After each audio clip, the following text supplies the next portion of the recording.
Hello everyone. Good evening everybody. This evening I just again going to talk some brief about CAR protocol. What is this and why it can be utilized in post ventilator weaned patients and post high flow oxygen therapy extubate COVID-19 patients. Sorry, severe acute respiratory infection. This is a very high dreadful thing that which is happening in COVID pandemics at present. So it's quite challenging for the intensivist physicians and anesthetists and pulmonologists too.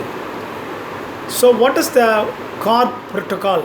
It is COVID awake repositioning proning protocol. So it's some sort of a position which can be given after the post ventilator weaned and high flow oxygen or rebreathing unit post extubate patients can be given such a protocol to increases the SpO2 oxygen saturation level and able to improve the old level near normalcy and bring back to normal gradually to remove all the weakness and fatigability. It is a critical care management of post-weaned patient from ventilator and rebreathing unit to avoid further intubation and need to improve O2 saturation, SpO2 level, which may be normally about 95 to 100. If it drops down to 90, 85, 60 like that, they need a ventilator support. I already have been mentioned about happy hypoxia. The hypoxemic conditions which may leads to get ventilator supports. So that is the main reason this CAR protocols can be added, especially in intensive care unit for the COVID-19 patients. There are timed position changes. What are the different changes of this COVID awake repositioning proning protocols? Left lateral lying position, lying on the left side, and right lateral lying position, lying on the right side and sitting upright. Make him sit upright with the support of pillows just behind and keep in the long sitting position by means of elevating the upright of the couch also. Gradually we can increase this to 20 degree, 30 degree, 60 degree like that. And if the patient can able to tolerate, we must try to lying in prone position. That is very important. LIP, lying in prone position. The ventilation, very important, must be done by physiotherapist or respiratory therapist in intensive care unit. So this is mainly can be improve the SpO2 level. Even the patient may be in CPAP as well as.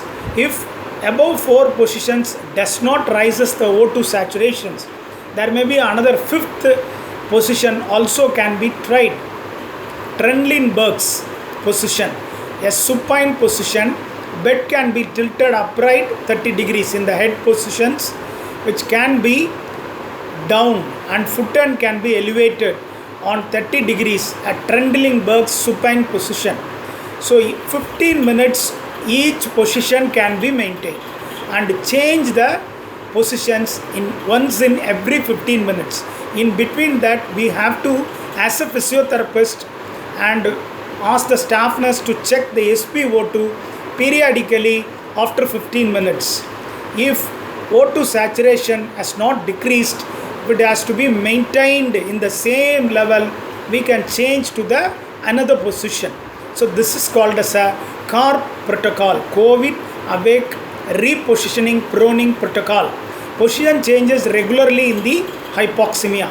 So physiotherapist must ensure patient's SpO2 drop, and with medical assistance call the intensivist or physicians or anesthetist, ask the patient, help them to move about different positions.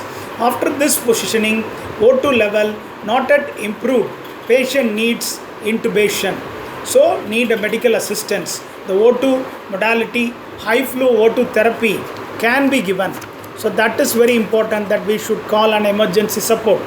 I appreciated BIL Noyer Hospital a school of physiotherapy in Mumbai, and their hospital guidelines formed a frame called as the Guidelines of Physiotherapy Management in Acute Care of COVID-19 Mumbai. It's a critical care management. They have been designed a research paper and published in Association of the Physiotherapy Indian Journal. SARS-CoV-2 mainly involves the respiratory system, shows lower respiratory transfer levels. So the lower respiratory infections were commonly in SARS are fever, dyspnea, dry cough, loss of taste or smell, as we know very well the common symptoms, and also severe pneumonia. So ground glass opacities, which is seen in the X-rays or CT scans. So acute cardiac injuries, acute hypoxemia is a predominant feature. So the hypoxemia COVID-19 increases in arterial greatest intrapulmonary stent. So special instructions that we should give negative air pressure rooms. That is very, very important. Unless or otherwise, entering into the intensive care is very high risk for physiotherapist.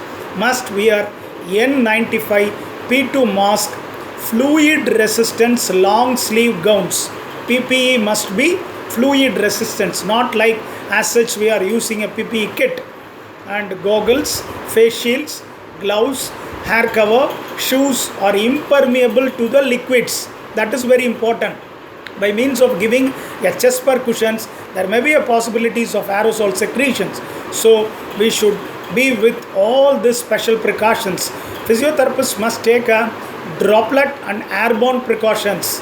I already have been mentioned in the previous video. High filtration masks, even it is available in Western countries and Western states also. Mobilization exercises are very essential. High risky of coughing and expectorating the mucus. So high risk for physiotherapists without adequate facilities of PPE. So risk for patients, exercise induced fall during via we are giving a mobilization or positioning, the O2 saturation drop. So we should need appropriate team assistance in intensive care unit. The acute respiratory distress syndrome COVID-19 prone ventilation can be given for about 12 to 16 hours per day, which is recommended. So need sufficient human and expectorant to the prevent unnecessary complications, airway dislodgement, and